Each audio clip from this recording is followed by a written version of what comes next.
Hey everybody, it's Brad. And I'm Krista. From the Big Family Homestead, and today we have a treat for you. We're going to show you how we've tweaked our recipe and we make soap at home. Yep.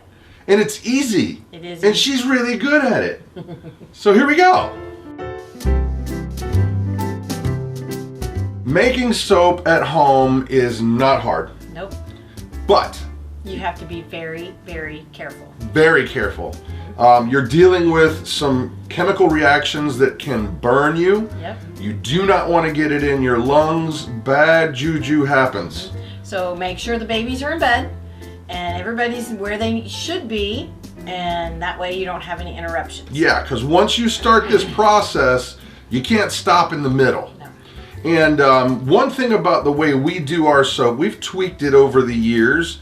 And, well, we're going to show you what we use. We use like all natural stuff like vitamin E, really good for you, sweet almond oil, coconut oil, regular oil. And the one thing that surprises people about our soap, I think the most, is the powdered goat's milk soap. We use dry goat's milk dry goat's milk.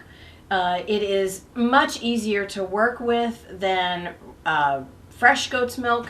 And we have goats. Yeah, we do have goats, but we use it for cheese and our daughter Grace. Well, and she likes the way that the texture works out better, yep. And it's easier to deal with. Yeah. And so, well, we're going to jump right on in. Now, once again, safety first. Mm-hmm. You're dealing with lye, and yep. If you happen to get some on you, keep some vinegar on hand. It's going to neutralize that burn. Yep, sure will. Yeah, this has to be ready to go, ready to pour on any burn that you might have.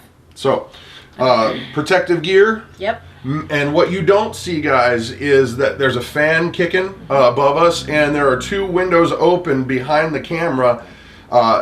Even though it's 28 degrees outside, you've got to make sure that those fumes don't get up into your lungs because they can burn you. And so, without any further ado, I got the recipe right here. We're going to get kicking. Yep. And so, first things first. First things first, you take it's filtered water, you take this and you pour it into your pot. You don't pour the lye in your pot first, because if you pour the water in after the lye, it will splash up and burn you. So you got 3 cups of water. 3 cups of filtered water into your designated pot. That's another important thing. All of your utensils, aside from this just has water in it, but all of the stuff that soap touches, only used to make soap. All of your whisks and spatulas Who's and all it's that. and what's it's and Exactly. the yada yada and the yippee skippy. Okay, now we're entering the crucial time here. You take your lye very carefully. Don't just dump it in there. Don't just make it go sploosh. You have to take this container and take it down into the pot and pour very slowly. Come this way, that way. The fumes, yeah. They were kind of blowing that way. Okay. And what's going to happen now, guys, is that lye is going to react with the water, and there's a chemical change that's actually happening, mm-hmm. And it's going to heat up. It's going to get really hot, and I'll bet you this camera over here will be able to start to see some of the fumes. And by the way, Mama has a cold, so this isn't like, hey, I'm breathing lye coughing. Right. It's regular coughing. Yeah. So you want to get that nice and dissolved, mm-hmm. And then after that, once that's dissolved, it's going to heat up, and the next step is putting our oils in. Right. We need to let this come down in temperature just a bit before we do add our oils. So what we're doing is we're waiting for this to come down in temperature.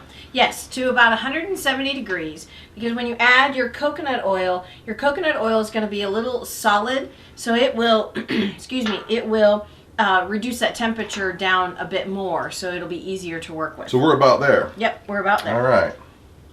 So and now, once again, careful not to splash. Yes, being very careful not to just sploosh it down in there, and just carefully pour that down there. Up against the side helps. And this is the secret recipe. Although it's not so secret if we're telling you what we're doing. Right. Okay.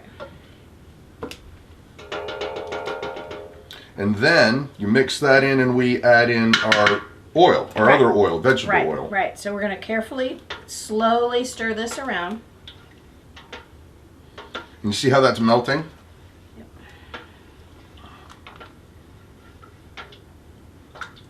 And you want to make sure there's no chunks in there before you add your other liquid oil. Yeah. All right, so now we're going to add in actually 4 pounds of oil. We've used canola in the past, we've used soybean, we've used sunflower, and to be honest, in the end result, we haven't really noticed that huge of a difference from regular old vegetable oil, and that saves a ton of money. Right. So 4 pounds of veggie oil, here you go, careful. Okay. Got it? Yep. There we go. Got it. I have gloves. I'm the sous chef. Yeah. Yeah. In you go, veggie oil. Take that back. See, the consistency has changed. It's gotten thicker. Mm-hmm. Kind of glossy. It's real pretty. Silky. Yeah. Now, this is one of the steps that a lot of people go, huh? Even soap makers. Yeah. That's lemon juice. Mm-hmm. I forget where we heard this tip, but it was years ago. Yeah.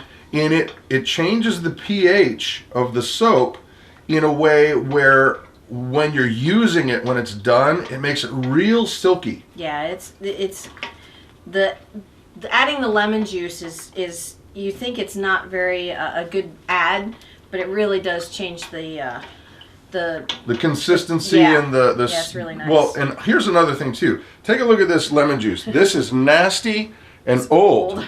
And it doesn't matter. The colors changed, but all we're really trying to do is get the pH to change. Yep. So if you've got like some lemon juice on your shelf that you've had for a long time, this is a great use for it where it's not gonna be nasty in your food, but it's perfect for this. Yep. And what we're actually gonna do is there's 2 cups of lemon juice that goes in, and you go in real slow and mix as you go.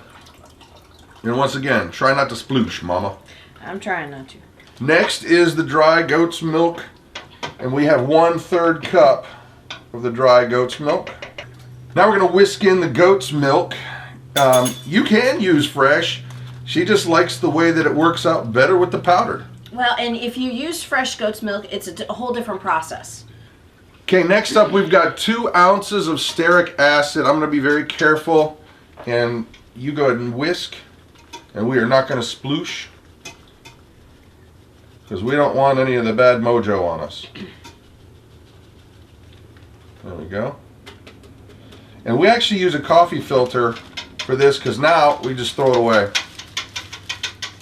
Now you're going to start actually the process of saponification.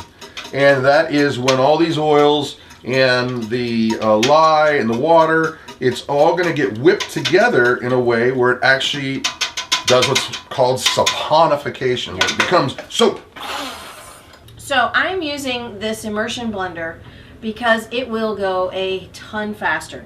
I could sit with a whisk or a spoon for a couple hours. Nah, not that long. But it is probably good a half hour. Yeah. You could also even use a hand blender, or a hand blender, and that would work too. These things just rock. This just rocks.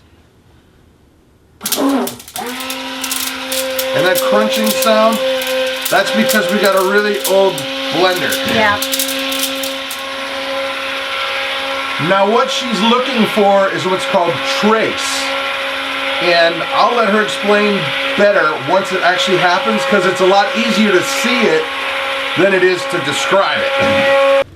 So now what are you looking for in trace? Well, it's this little trace of a line. See that? So instead of like being very viscous, Right. it doesn't just go back to normal. It kind of holds its shape. So then we're ready just for our oils Yep. and our scent. Yep. So then what we add is we add in a little bit of almond oil, which is 1 ounce. Here, there we go, Go Mama. ahead. 1 ounce of almond oil. That's very, very nice. Yes. And then we add the vitamin E, which is very good for your skin. And this is 2 ounces of vitamin E, and we use the 12,000 IU. There we this aside there. Very, very good for the skin. Make sure you get all that in there. And then right before you pour it in your molds, we have found that if you put your essential oil, your scents, anytime differently, they're not as potent. It's not as nice, smelly juju. Yep. So are you almost ready, Mama? It is ready. Okay, so then in goes, we're going to do lavender. And for this, we're actually going to use 2 ounces because we really like the strong lavender smell. So here we go. In you go, glug, glug, glug. Man, that's nice. Lavender. It almost has an element of that fir tree smell. Nice. And then this is pretty much ready to be poured into molds. Yep. And we just get these molds from the dollar store. These work out so great. They're organizers. Yeah, that's all they are. Like shelf organizers that you can put, you know, in the drawers or yep. And as Mama's pouring this out, this particular recipe makes about 30-ish, about 4 to 5 ounce bars. So that when everything's done, everything's said and done, and it's had time to solidify and then cure, and when you cut it up, that makes a lot of soap. So now what Mama's doing is she's trying to just get those nice and level, and she'll take that spatula and spoon it out. Think of it like a cake. It's like a cake batter, and it's actually a little more viscous than cake batter right now. It's not as thick. It's more like icing. Yeah, it's kind of like an almost melted icing. Yeah. But you just get that nice and smooth, and then all you're going to do is let that sit for a day before you pop it out of your mold. Then you're going to let it cure. Well, you have to cut it. You got to cut it before you cure it. Yeah. Molds, pop, cut, cure. Right. So it's literally that easy, and we're talking about making 30 bars of, well, frou-frou soap. This is the best soap ever. I tease because it's not a very guy thing to be like, yes, I use goat's milk soap. But it really is really nice. It's really nice soap.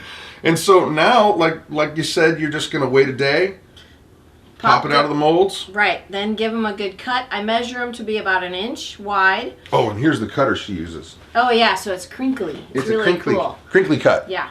So that's pretty really cool. Then you put them on I have a wire shelf that I will lay them out on so that the air has... It's a drying rack. Yeah, works out perfect. And then you wait a couple weeks and poof, you're off to the races. Yep. So making soap at home, easy.